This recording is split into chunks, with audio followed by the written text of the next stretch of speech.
So we do have, welcome everybody. My name is Tyler Nelson. I'm going to be walking us through today's webinar presentation around proposal development.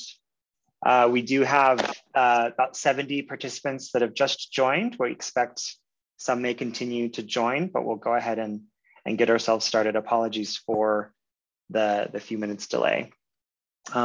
Just to set a really broad stage, we have participants joining that are parts of multiple different cohorts of different innovators that are all joining for the same purpose today, to look through, to talk a bit more about proposal development for the Grand Challenges Canada RFP that is currently out, but we hope that the presentation will actually lend itself to proposal development skills for your innovations and organizations more broadly than just that.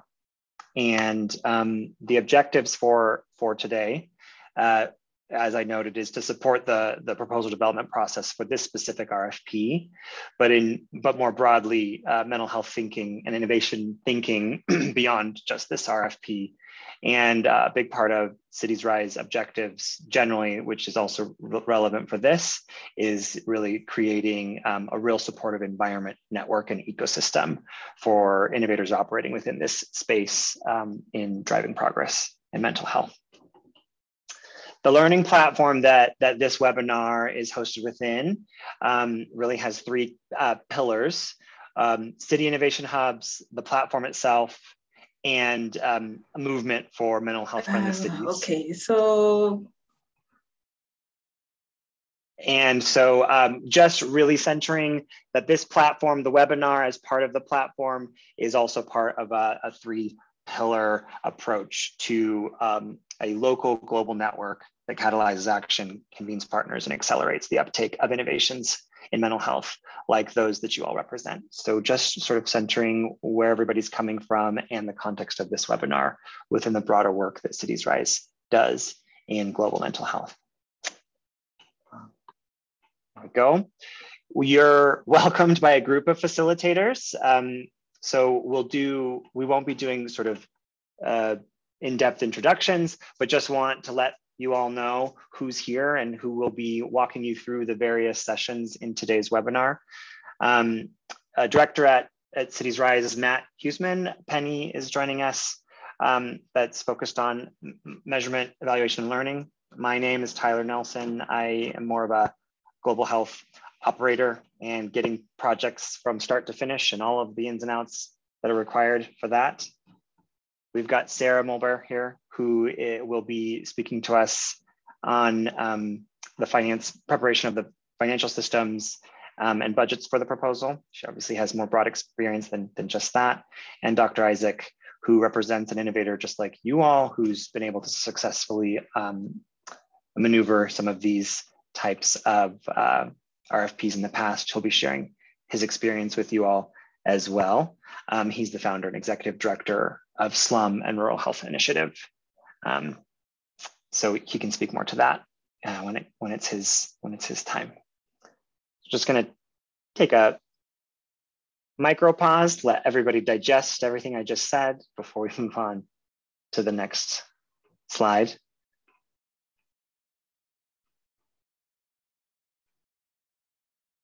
So as we get forward into the webinar, we did want to just enable everybody via the chat function to do somewhat of an icebreaker.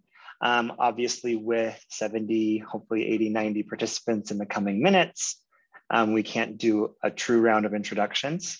But what we encourage everybody to do is to please share in the chat your name, the name of your organization, and what country you're based in. And in one sentence, if you were to receive this funding from GCC, so let's target 250,000 Canadian dollars, what's your big idea or your bold idea with potential for big impact in one sentence that you would be proposing?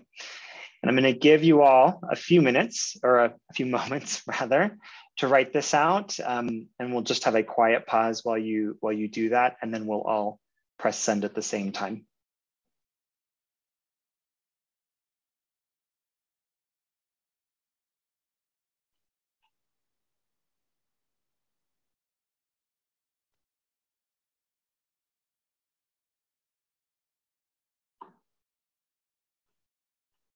And I see some coming in, which is perfectly fine.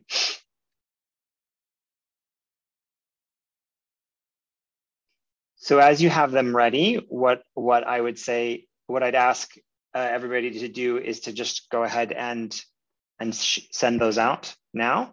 Hit send, those of you that are ready with it. And as they're coming in, encourage you all to just scan through, scroll, see what names, what countries, what ideas are coming through, to just get a sense as to the group that we've got here today. The diversity, so the excitement, the passion that you see in what everybody's bringing.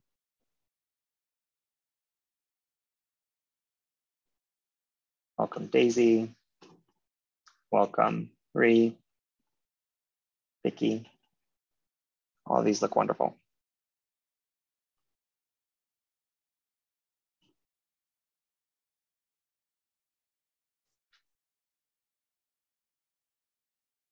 Just going to give that a few more moments. I see Iraq, I see Ghana.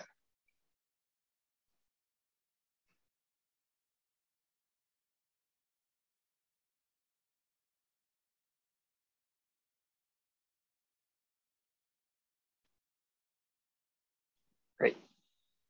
So those will continue to come in. That's perfectly fine. Encourage folks to scan it as we're going. We will move forward with our agenda here.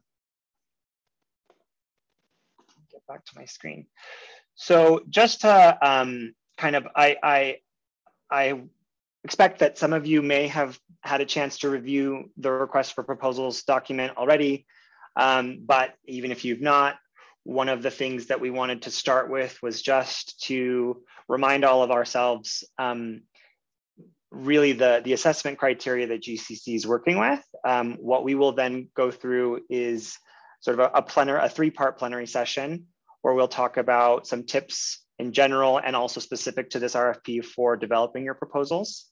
And then that will then be linked to two subsequent sessions around the monitoring, evaluation, and learning approach and suggestions there, more technically specific to that area, as well as then the financial and budgeting proposal or costing proposal side of the proposal. And Penny and Sarah will walk us through those, but you're stuck with me for the first bit.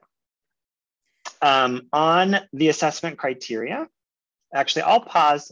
Do any of my colleagues want to contribute or add anything before we dive in?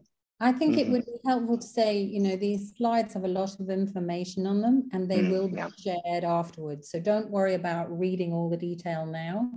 You will have access to the detail afterwards. Thank you.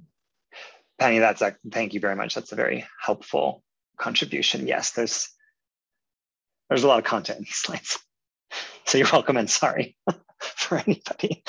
Okay, great. So we'll go through these high-level assessment criteria. Some of them may seem straightforward, but I think it's important, we think it's important to just ground ourselves in what GCC is looking for at the highest level from an innovation perspective.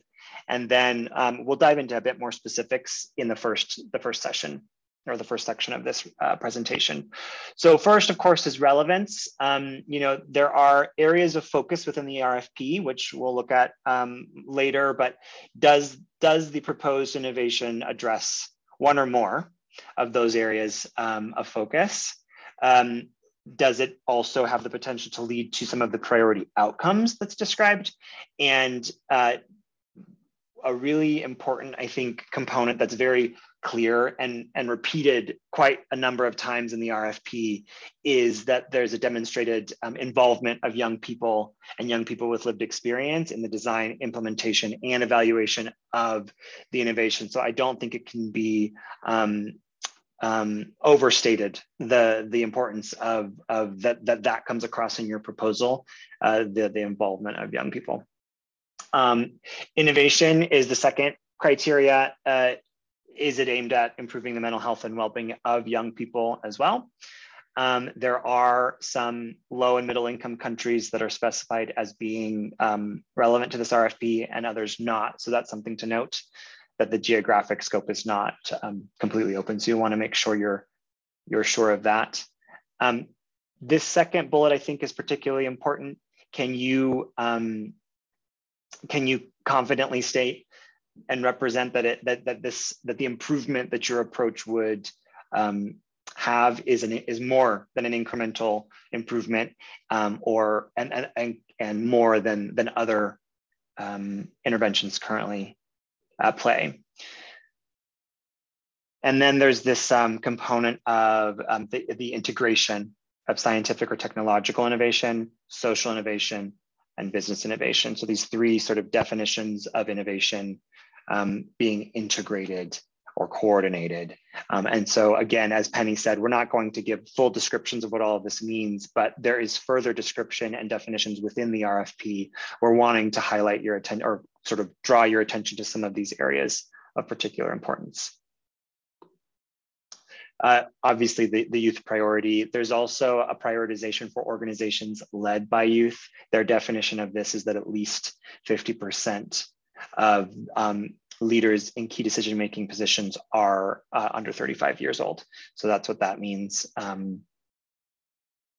Relevance and impact.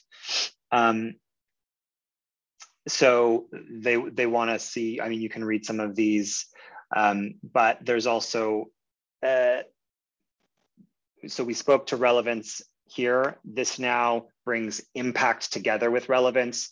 So as you think about the relevance components that we talked about earlier, does your measurement, evaluation, and learning plan help to support the relevance? Is that going to come through in the results of your program? So as you start proposing what you're going to achieve, does that really underscore and validate the relevance claims that you're making? And then, sorry, let me just clarify here, because I'm realizing now there's two assessment rounds. There's the innovation screen, which is the first round, and I'm going to get into more details about it. So I realize this might have gotten a little bit confused. So the first round is to just look at the innovation screen. There's going to be equal weight given to relevance and innovation, right? And then on the external peer review round of review, which I'll describe in more detail in a moment, then it adds sort of additional review criteria to relevance and innovation, and then the youth priority is added on top. So these are meant to be somewhat overlapped with the previous slide with the additional components. But I'll talk a bit more about the review process and how these build on one another in a moment.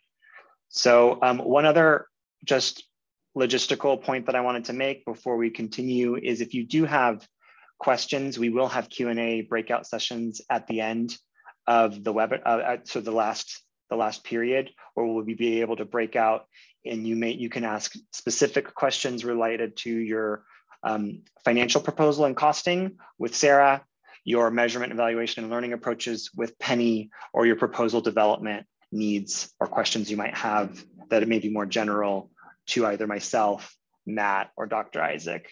And if there are any that have that prefer to do that session in French or to have other French language questions in French, you can join my room and I'll do my best to address any questions that you have, and hope that extends this webinar to more. Okay, so I'm going to pause here. If there are specific questions, please go ahead and add them into the chat, and I'll ask my colleagues to keep an eye on it and call those out as we move forward. Great. There was one on youth with lived experience. What is meant by that? I think certain specifics, GCC are always very happy to answer those questions themselves. So if by reading their material, a specific definition really needs clarity, it may be better to ask them directly. In this presentation, we're looking at the structure of your writing. So unless one of my colleagues knows specifically a good I think it's also safe to assume that youth with lived experience, if you can convey in your proposal that individuals that have lived experience with the mental health challenge that's to be addressed by your intervention, that they were involved in the development of the intervention or of this proposal, that's safe to assume that that's a significant part of it, but entirely agree, Penny, that GCC is open to questions, and the sooner you can submit those, the better. And there's a way to do that in the RFP. But if anybody else on the Cities Rise team has anything else to add to that, I think it's good that we make sure that question's answered. Okay, so on the second round, moving forward, the youth prioritization, relevance and impact and integrated innovation, the first set of criteria. Additionally, they want to see your execution plan. So really the nuts and bolts of operationally, how are you going to carry this out? And is it convincing? Does it make sense that the amount of funding you're requesting would support everything you're aiming to achieve? GCC really is not interested in bold, ambitious programs that are clearly overshot from what can be funded within the amount requested. That these should really make sense together. Sarah will speak more to that. They're going to want to see the capability within your team and leadership to really drive the change that you're proposing, and value for effort. So,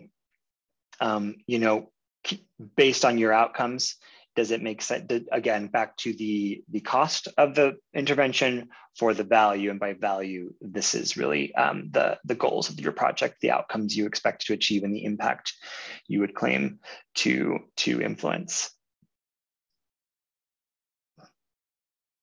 Okay, great. So I'm going to take a quick pause before I move into the proposal development session of this, in case anybody has a burning question about those criteria in addition to what's already been said.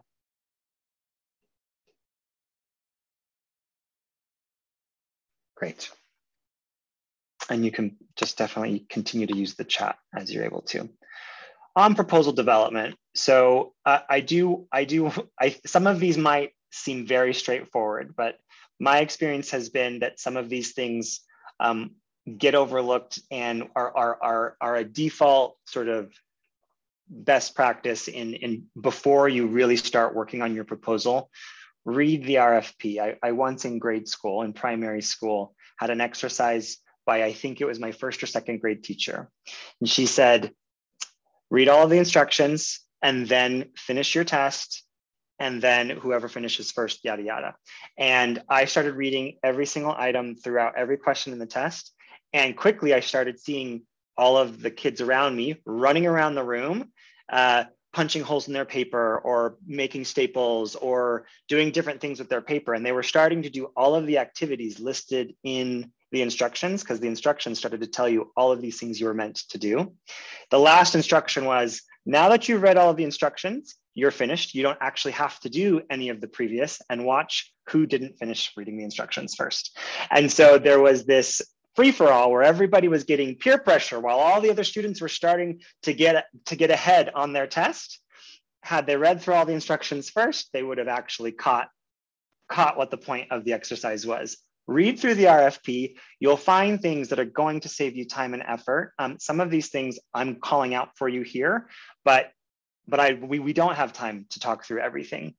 There's also, they've provided frequently asked questions and opportunities to reach out to Grand Challenges, just as Penny was even noting, for specific questions you have. So my suggestion and advice there is, again, read through the RFP, read through the frequently asked questions.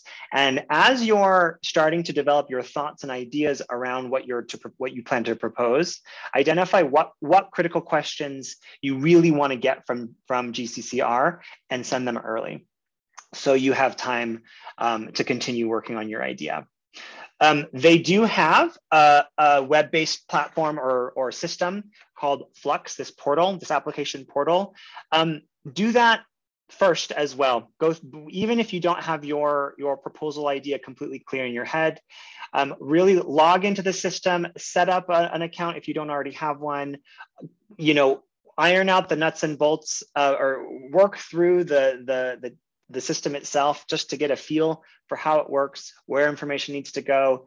Is it uploads? Is it text boxes? Like, how is the portal structured, and what are some of the glitches? Can you write and save and come back to it? Don't forget what your login and password is. All of these things cause unnecessary stress, and sometimes glitches in application portals, not just from this one, can be very frustrating if you're rushed at the end. And then if you're like me, many of us have a lot of things going on, and it's hard to keep up with deadlines well in advance. And so you don't want to be too rushed. So being really familiar with the application portal early on will I think give you a lot of peace of mind, and also enable you to sort of estimate how much time you need to actually complete and submit it. Do look through the areas of focus and the application review process. So these are the two things that I'm going to spend more time on with you on proposal development, but take the time to read through the RFP, particularly these two areas, so you're really comfortable with what's going to happen in the review process, at what stage, and what's being reviewed, and what's going to be prioritized at different stages. But then these areas of focus, because if you're really solid on what the areas of focus are, what GCC is looking for and not looking for, you really want to make sure that you come back to that as you start to develop your proposal. I know for me, it's very common.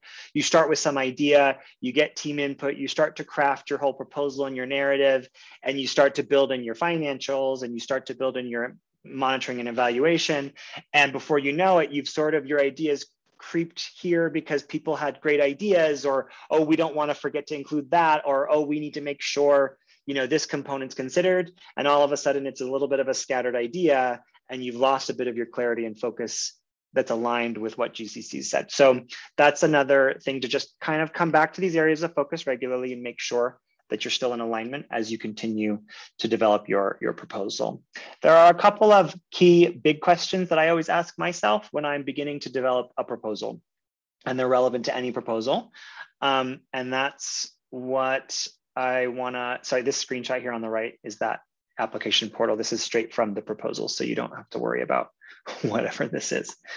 Okay, so again, when you're asking yourself big questions, these are the big questions that I would ask myself. And I've got project in quotes, because I think it's really important to remember you all have your programs and you have your projects that you're working on. When we say project here, we're talking about what's being proposed to GCC. So that may be your overall project and your idea. It may be a piece of work that you have within your organization. It may be a collaborative effort with other groups. Whatever that is, what is that? Can you succinctly summarize it? And is this something that's only funded by GCC, or is it something that's shared? Because you want to make sure that comes across really clearly in your proposal, what it is that you're asking them to fund, and then that your financial proposal and your monitoring and evaluation framework aligns with what it is you're saying that it's for. And just as a reminder that, yeah, the presentation is going to be, thanks, Penny, will be shared afterwards. I think it's really important when you're trying to describe your innovation that what the potential for impact is really clearly leading what your innovation is. It's only as important as the impact that it can have. And that helps to sort of also underscore why it matters and why it will matter to GCC in relation to their areas of focus, but also how a reviewer is going to expect to assess your measurement approach and whether or not it's worth the funding in their minds. So that's related to this third bullet. Can you confidently define what your impact is? And is that confidence reflected in your application? So I think that the big questions here is, you know, in a nutshell, can you succinctly describe what your quote unquote project is, what exactly it is you're asking GCC to fund, and that they can really clearly read that from your proposal. And then you've got this synergy with your monitoring, evaluation, and learning framework, that it supports your idea, and that the funding makes sense with what you've proposed. Are there clear activities that are directly related to what you're saying you're going to achieve? Now, I think, again, use the RFP. What GCC has done here, when you look at things that are bolded, they're saying that's important, right? And as you scroll through the RFP, you'll see bolded and highlighted terms and sections throughout. Don't yeah, don't overlook what they're trying to say there. So peer-to-peer models, right? So these are things that GCC is particularly interested in. Damaging the outcomes that tackle damaging gender norms or consider mental health of people with diverse sexual and gender identities. That this is youth friendly and non-health delivery mechanisms. So it's outside of maybe traditional healthcare settings, et cetera. So I'm not going to read all of these things, but look through the RFP. This is just meant to be an example where you see that there's a lot of information here, but look at what's bolded. That's really GCC telling you what's most important to them and what kinds of things they're most looking for. Great. So at the highest level, then this also is just straight from the RFP. Grand Challenges Canada, they're looking for bold ideas that meet the health needs of this age group. Culturally sensitive, community-driven, youth-friendly services, and that account for complex social and environmental factors, right? And then again, this is repeated quite frequently throughout the RFP, that approaches need to involve young people and young people with lived experiences. We had that question from the start. So the more that your proposal can clearly show the involvement of these young people in your design and in your execution plan all throughout, the stronger this is going to be. So there's areas of focus that they've outlined here. Transformational, in the RFP, there's a lot more information about what transformational means. Led by effective results-driven leaders. Again, there's more description as to what they mean. Each one of these bullets has about 2 to 5 sub-bullets in the RFP that help further define transformational, effective results-driven leaders, prioritization of youth-led organizations, measurable outcomes, that they can be replicated or scaled in other comparable low-resource settings, or at a minimum, provide lessons for other settings. So these are the different areas of focus. If you can hit one or preferably more of these, that's what's going to drive more interest in your proposal. Obviously, the target users that they want to ultimately benefit are the most underserved, and in this age range of 10 to 24 years old. In the Appendix A, there's a list of eligible MICs where your interventions can be carried out. They anticipate,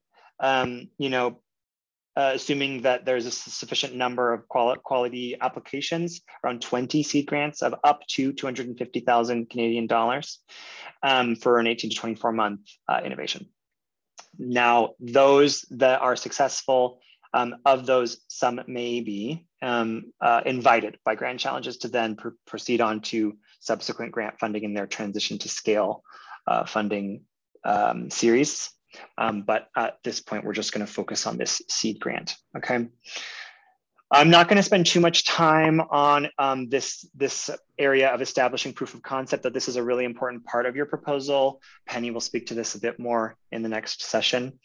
But sort of you can see that. I did want to highlight here, and Penny may or may not speak to this, but in the RFP, there's a note that youth-led organizations can request in their application to be matched to a third-party expert that can help them in their evaluation. So if you're not confident in your capabilities for your measurement, evaluation, and learning plan as of now, but you qualify as a youth-led organization, then you can incorporate into your proposal that you want expertise to help you with that. And you still need to fill out every part of the proposal, including your measurement part of the proposal. But if you're indicating as a youth-led organization, you want that additional expertise, Grand Challenges will match a certain amount of funding to enable that to happen. And there's some stipulation in there as to how the budgeting would need to work for that, but we can come back to that if folks have questions, or you can reach out directly to Grand Challenges. But I think it's a really useful offering that you should take advantage of if you feel that you need that. Do take time to look in the RFP, this concept of the integrated innovation of the scientific, technology, social, and business innovation. They want to see integration or coordination across those 3 types of innovations as they call them. Yeah, scale and sustainability. So they're going to want to see that this can continue after the seed, one way or the other, and that you've thought of external barriers, et cetera. GCC is not going to fund projects that aren't meaningfully involving those young people. Again, this is another way that that has been repeated in the RFP, just in the reverse way. And then that they can see that your organization or your innovation is you know, poised to grow and scale and be adopted within the context that you're going to be working. This is a little bit more, obviously the implementing countries will be a limiting factor. And another thing that GCC is big on across most of their funding is that they're the projects focus strictly on capacity building and advocacy, but that don't have sort of the testing of an innovative approach are not going to be funded. Okay, so I'm going to pause there. Those were just some pointers around the actual idea and the way that you compose your activities. The application and review process is the other part that I wanted to spend time on with you all, to be really comfortable and confident in how the process works, so that you can focus your efforts in the proposal.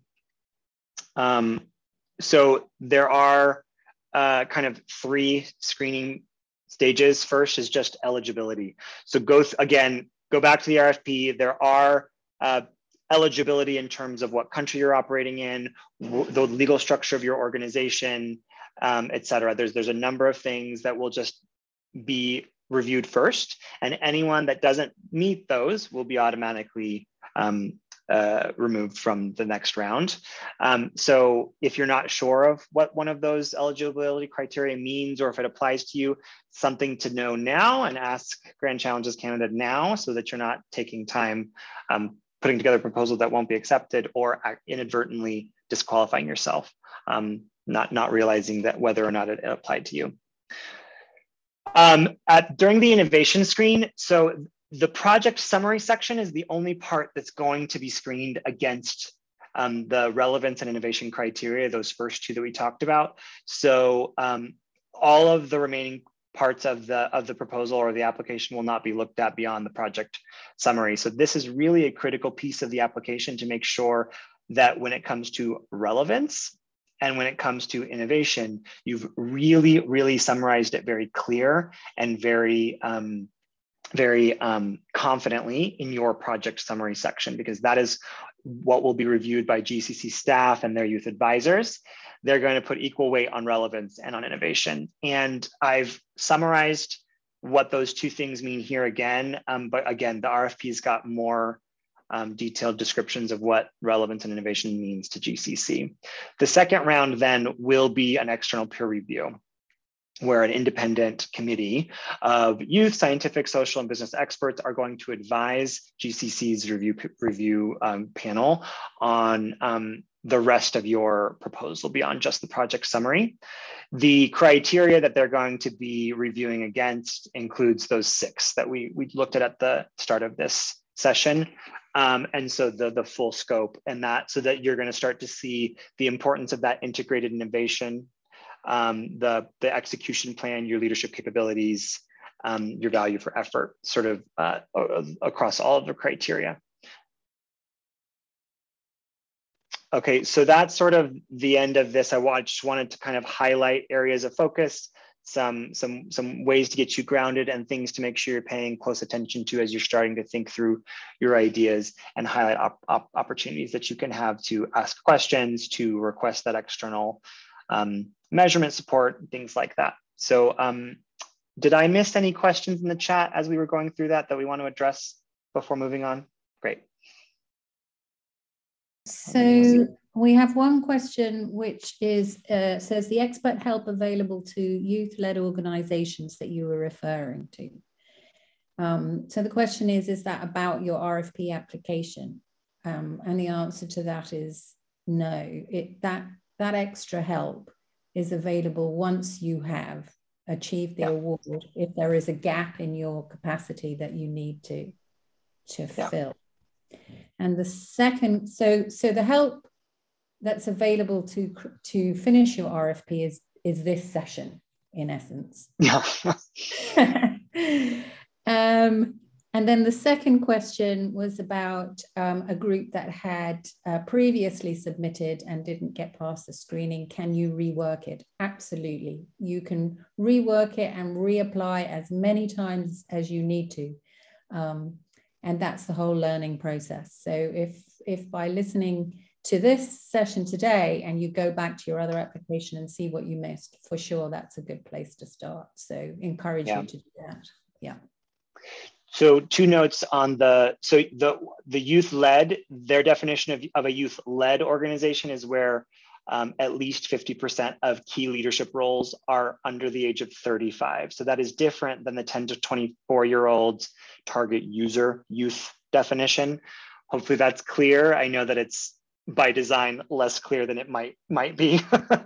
And then the on previous proposals, another thing that I realized I overlooked, and I'm trying to see if it's in here. I think it didn't make it into this final draft, but it actually was important. What GCC, here we go, number 2 here. GCC does have a searchable database of previously funded innovations. Do have a search through that. If they find some projects that are similar to things they've already funded, that's going to be a criteria that they're going to look against, that they're going to want something that's not similar to what's been funded in the past. So I don't know if the question wasn't exactly that, right? But if your innovation wasn't selected before, maybe check these things that they won't fund, search the database of things that have been in the past to see if maybe it's too similar to something that's been funded previously. And that might be a good way to catch why maybe it was less successful before, if it wasn't already obvious to you. Okay. So maybe, Matt, you could help us with this next question. It says, will applications be knocked out if the project lead is above 24 years, like in the last round? Yeah, thanks, Penny. And I can go through and answer some of the questions in the chat. To that one, no, applications aren't knocked out if the project lead is above 24. The definition of youth-led organization is half or more of the key leadership positions being young people under the age of 35. And even if it's not a youth-led organization, that wouldn't be a reason for knocking out an application.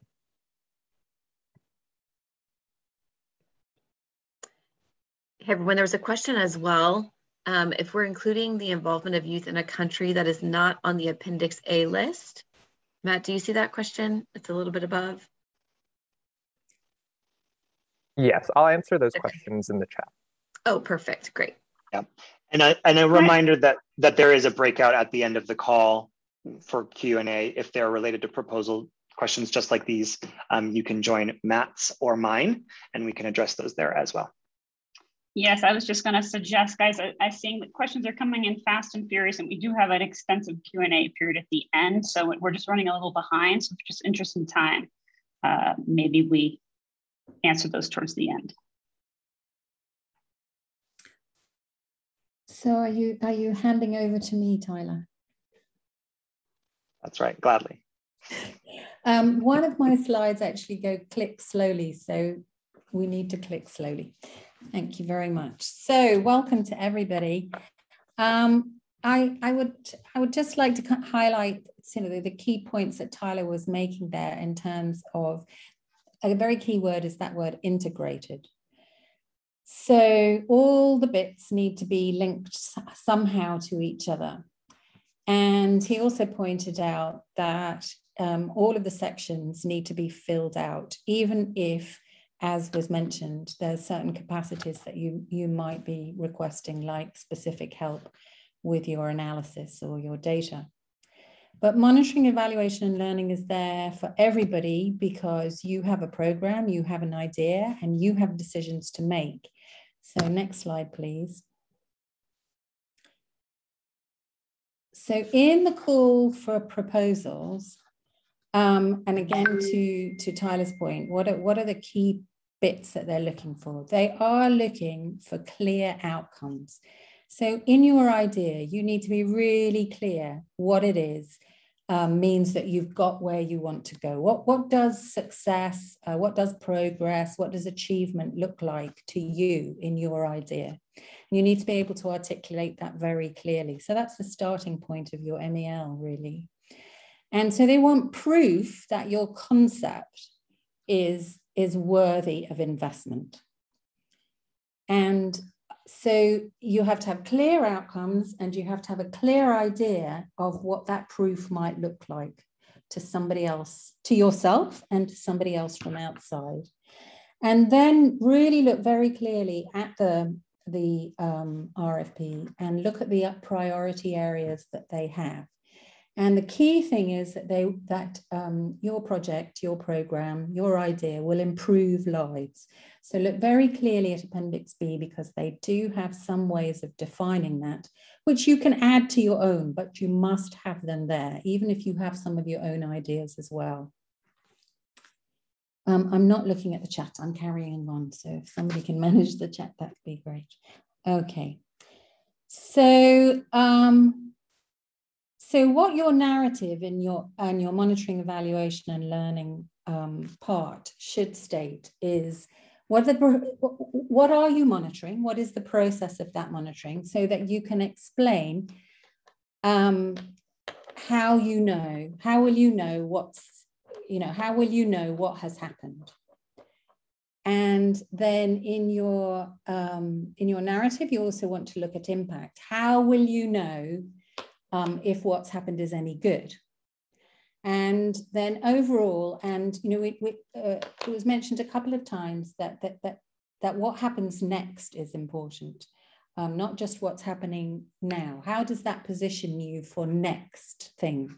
What will happen after this? And that's really where your learning comes in. Your learning comes in decisions along the way, but what they're really looking for, if you're looking to transition to the next lot of funding, is how does that leave you? How does all that information leave you to plan for the next stage? So how does your information, how does the data you're collecting help understand what will happen next? Thank you. Next slide. So the question is, what's the purpose of monitoring, evaluation and learning? Well, it is to provide information for you to make decisions. It is not just to report to the funder.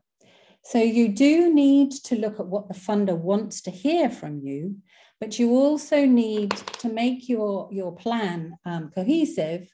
You do need to be very clear what it is that you want to know as well. So in that kind of circle of decision-making and circle of implementation, that you need to think through quite clearly and outline what are those things that we need to find out. Click. So it is a matter of continuous learning. What do we know? What is missing? What will the data be guiding us to do? So as you tell your story about your MEL, as you fill in that section, think of it as a useful process for decision making. Click, please. So when you put all of that into your monitoring plan, click.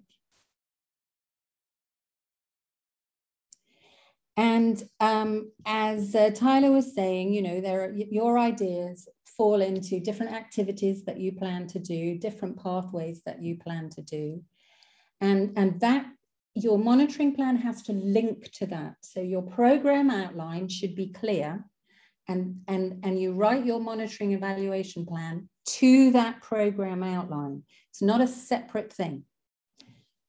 Next. Keep, because when it was adjusted, they've changed the order for some reason. Okay, so it's all about decision making, and it was all about that cycle. And unlike this slide, your plan needs to be logical in order so that each step clearly follows each other. But one important thing that you should remember for all of your RFP, it needs to come over clearly. Tyler said, don't just do an elaborate idea. Tyler did point out to you this thing about it being possible in the time and within the budget. And you need to also show how that's going to be managed. It's not just what you're going to do, but clearly show how it's going to be managed.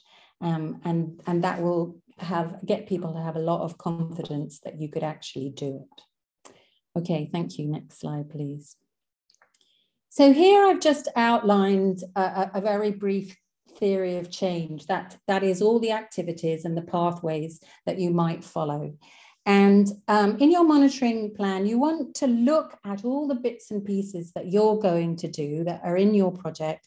And you want to think which of these are clear so that we can provide data that it's happening, monitoring. Which of these things needs some decision making around? So how are we going to evaluate it? What information do we need to evaluate it? And which pieces do we need to know in order to be able to plan forward? And so when I hand over to Sarah to look at the budgeting, think about that too, that collecting information and data on costings and all that information will help position you for what happens next. And for some reason, they've identified this bit in green, but really I want to hand over to Matt to look at this green section. This is the place where the key bits that GCC want to hear about impact are. So Matt, do you want to dig into that in a little bit more detail for people? Yes, thanks, Penny. If we could go to the next slide. So here, what was highlighted in green on the previous slide is actually the impact portion. So while all parts of the monitoring, evaluation, and learning system are important, having a very clear selection of what of the priority outcomes that GCC provides, and these are the 4 options here on the slide, is one of the most important parts of proposal development. And so here you'll see that the different outcome areas range from well-being, which is more mental health promotion, resilience, which can be mental health promotion prevention, to symptom severity and functioning, which have more to do with mental health treatment and care. So it's sort of covering the entire continuum from mental health promotion prevention to treatment and care. You have a wide range of potential options that you could select for what is the focus of your innovation. Just a note, would encourage you to not feel pressured to hit, all of these, or even to hit multiple of them. Would start with what makes sense for your innovation. Don't try to sort of hit what you think the funder will be most interested in. Really start with what are the challenges that you're trying to address in your community? What is your bold idea with potential for big impact? And how does your intervention map to one or more outcomes? So really starting with what you're trying to do, what the needs are among the young people that you're aiming to benefit, and then working from there. I'll hand it back to you, Penny. Thanks very much. So just to build on that, don't feel pressurized to do something that is not relevant. Pick a tool that is relevant to your outcomes. And they do provide some guidance. There are tools that they prefer, and they prefer them because there is evidence that they have been validated in certain contexts and that they've been used somewhere. But if you already have an instrument or a tool or a method that you can show is validated in your context, and you can prove that it's a worthy tool in that situation, it would be worth putting that on your list too, because you can show that it's already relevant to what you're doing. So in your monitoring and evaluation plan, you need to explain what you're going to be looking at, how you're going to be looking at it, what tools you're going to be using, and look to see the ones that they recommend. And if you can, go with them. And then you also need to look at how you're going to deal with that data, what questions you're going to use that data to answer. So can we see the next slide, please? So basically, just to summarize it across, is that your narrative in your MEL should clearly follow a logical path from your idea, what is the idea, how we're going to show that it's happening, that we're making progress, how we're going to evaluate the impact of what we're doing, and how we're going to draw out information that will help us position ourselves for the next step. And then on the bottom of this slide, and when you get the slides, you'll be able to see more detail. These are bits that are pulled out of the RFP. The writing in italics came from that. And this slide is just to show you what, which of those bits that they're asking you to include in your MEL relate to process, impact, or scaling.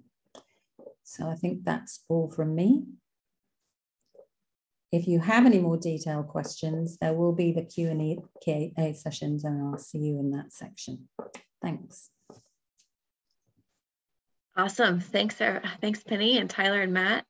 Hi, everyone. It's lovely to be with you. So I'm going to take just a few minutes and talk a little bit about budgeting and project management. We've covered a lot so far. So, and a lot of these sections all run together when we're thinking about the RFP and our proposal development and all of these things. So we'll just take a few more minutes and then we'll break into groups. So if you wouldn't mind, Tyler, moving forward. Great. So program budgets. Some may love numbers, some may not love numbers. So this is a process that I take whenever I'm trying to develop a budget for a program proposal or just a budget in general. So now that you've developed your proposal, we're going to jump into creating the budget. So I would actually save your budgeting step for the end. Once you've finalized your proposal, once you've kind of thought through everything. So step one, brainstorm, take away your numbers, take away all those things and just go through your proposal and identify the activities, the people, the tasks, the organizations that will require an expense. So if you are hiring youth leaders to give a training, maybe you will consider giving them a stipend. So you'll want to put them down. So youth leaders - stipends. Don't think about numbers yet. So write all of these down on a piece of paper or just get them down. Then moving into step two, you're going to look at your budget categories. GCC gives you very specific budget categories. Some proposals do that, some proposals do not. But this one in particular, please read the RFP through those various, through those categories. And then in step three, you're going to take step one and match that to step two. Okay, so you're going to start bringing everything together. You're going to create a budget worksheet that includes your categories, and that includes all of those expenses, all of those tasks and items that you identified in step one. And then you're going to apply a dollar amount to it. So in this proposal, you can have up to 250,000 Canadian dollars. So that is up to, you don't have to have a proposal for that amount. So being mindful that you can have up to that amount, but you don't have to reach that threshold. And then step four is writing your narrative. This gives you just as much as the funder, and I don't think in GCC's funding proposal, you actually have to do this, but writing a budget narrative tells the why. Why is it that you need these youth leaders to lead these trainings? Okay, so this is your opportunity to tell the story, to tell your program proposal story from a budgeting, from a numbers perspective. And so at the bottom here, this is a key that we have all talked about in some way, shape, or form, but the story of your budget should align with the story of your proposal. Everything should match up, okay? And communication between the two are really critical. Tyler, you can move on. Great, there's a lot here, so I'm just gonna do this pretty high level, but two categories that encouraging you to consider. So questions to consider when thinking through your GCC budget, but also budgets in general. GCC has some pretty specific items that they require of their applicants, of those that receive the funding. So the first question to ask is a separate bank account required? The answer for this one is yes for GCC. How long do you need to retain supporting documents for your expenses? For GCC, it's until March 31st, 2031, right? So when we're thinking through these questions, we're thinking kind of the back end, the logistics behind your program. Do you need to budget for specific costs associated with the funding? In particular, GCC requires that you budget for some travel costs, so please refer to that section. And then we also mentioned the MEL support. If you do need that, it's 15,000 Canadian dollars, and you can look at section 2.5 for that. What budget categories, if any, are available? So GCC is very specific about what budget categories to use, so please take a look at those. General budgeting tips, this is a process that I take whenever I step back from the budget. So red flags, once you've created the budget, take a step back. Take a step back, maybe take a day away from it, and then go back and look over it from an analysis perspective. Are my expenses equitably distributed between organizations, people, different categories? Or is majority of my budget going to one category, right? Do we have 70% of our budget as subcontractor fees? Is 70% in our salaries? So it's really helpful to step back and to look for these items. The power of no. When you're developing a budget, especially in the beginning, you're going to have to make decisions onto what is funded and what's not funded. It's okay to say no to something because you'll say yes to something else somewhere along the line. Planning for contingencies. This is throughout your whole proposal. Things will change, and that's okay. So when plans change, build that into your resiliency plan, either behind the scenes or whenever we're talking about risk mitigation, you can build that in as well. But continuous communication with your funder is really important. Tracking actual expenses against your budget. This is a logistical factor just to prepare yourselves to be able to track your actual expenditures in with your budget. And utilize resources to their full potential. If you've hired someone, if you're leaning in and engaging with a community-based organization, really utilize their expertise and their skill sets. So Tyler, you can go on to the next one. Okay, so Tyler reviewed these in the beginning, but I just want to quickly debrief and highlight these two areas for project management. So you've got your project execution plan and your leadership capability. GCC is looking for strong proposals, especially in these realms, in all the realms, but highlighting these because it highlights your team, your skill sets, how you're going to scale your organization with the team that you have. And is your plan realistic? Is it technically sound? Is it relevant to where you are and to what your organization can do? So Tyler and Penny both talked about this, but we encourage you to be very realistic towards your situation. What makes sense for what you are doing in your organization? Okay, so we can go to the next slide. So when thinking through your project execution plan, I like to refer to this as the syllabus for your class. So if you've ever taken a class, in the beginning, you get a syllabus, typically, that gives you the roadmap for your class. It tells you what you're going to be covering. It tells you some of the activities, your assignments. It gives you a timeline. It gives you an assessment.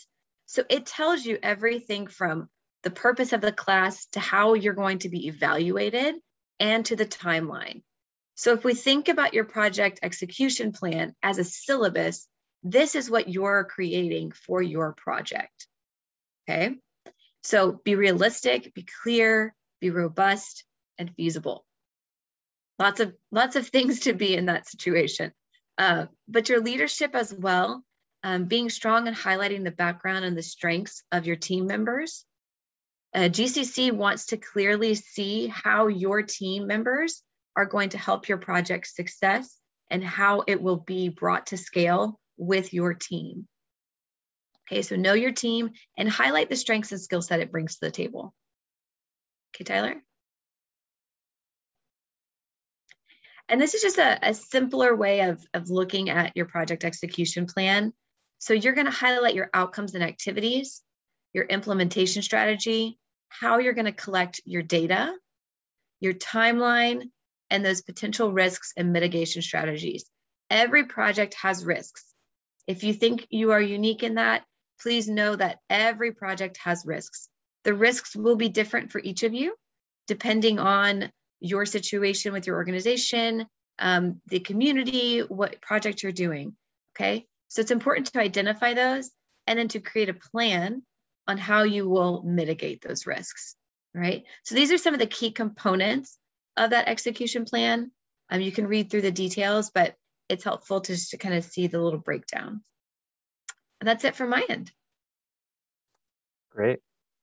Thanks very much, Sarah. And so before we switch to breakouts, Isaac, if you're on the call, Isaac is the founder and executive director of the Slum and Rural Health Initiative Network. And it would be great if you could provide some reflections on what was just shared, some context from your experience as a successful grantee. So I'll hand it over to you, Isaac. Hello, everyone. It's nice to be here. I'm Isaac Olufadewa, and I'm the Executive Director of Slum and Rural Health Initiative.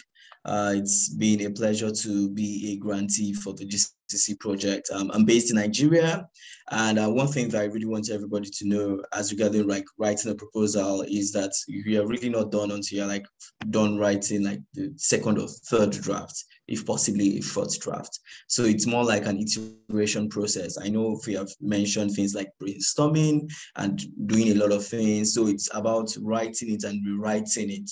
You know, so in terms of like the proposal development, I mean, we had to go through it at least, you know, twice, at least each aspect. So that's one thing that is most very important in terms of like proposal development experience. So I remember then, you know, because we are a team of 4 people, and then we came together with different ideas, and different people like wrote different parts of the proposal, which I expect, you know, from this case. So it's always good that you have like somebody else double check the work that one, you know, person has really done. So that's like one really key thing in that. So another thing is in terms of like checking previous grantees and like, okay, what really makes this unique, and then utilizing, you know, some of those strategies also in your own work. So that's like really what makes it an innovation. And innovation basically doesn't necessarily mean it has to be entirely new, you know, but it's like a concept when you bring all the parts together becomes like really unique and new, you know. So it's really not like providing mental health through, you know, Bluetooth signal or something that is not realistic. It has to be something that is realistic, like bring all the whole other parts together and really develop like a proposal. But I think one really key thing that you always must realize in your proposal development is the fact of the team members that will be carrying out this innovation. I think it's very good that you have some experience on the table, because there's usually really a saying that as much as the idea is good, but people invest in people and not just the idea sometimes, you know. So the idea may be good, but also ensure that you bring up a new team. So those are like 3 key things. And I'm quite sure in our breakout room, we're going to really have a lot more to say about that.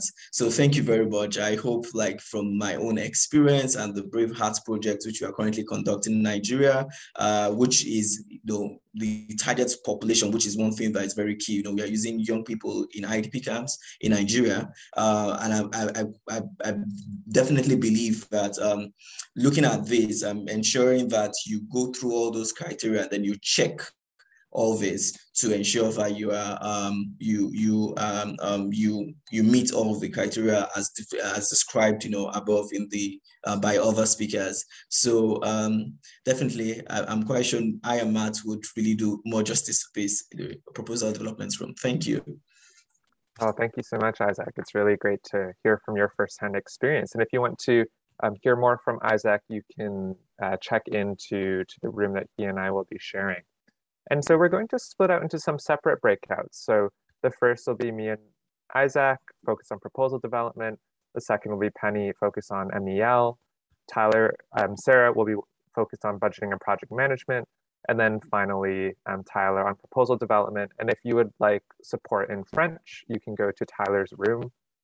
Just a note that you can switch between rooms as your questions are answered as you'd like. We'll keep them open for around 20 minutes. And just 2 notes before we go to breakouts, because we won't be back to a full session together. We're going to sort of have a survey link up in the rooms. We'd greatly appreciate your feedback. This will be used for future cohorts, and we'd really appreciate any thoughts that you might have. And then you can also email us at learningplatform@citiesrise.org. We'll drop that in the chat with any unanswered questions. Just a note that we'll cover questions on the content we covered today. If you have questions about your eligibility or other things to do with the proposal process, you can look at the frequently answered questions on the Grand Challenges Canada website, and they also have a global mental health email on that website that you can go directly to. Great, so let's split it out into smaller groups. And once you're in those groups, feel free to use the raise hand function, unmute yourself, or use the chat. But basically, we can answer more targeted questions specific to the ideas that you're developing and the proposals you're building out. And my colleague Stephanie will transition us over to those breakouts.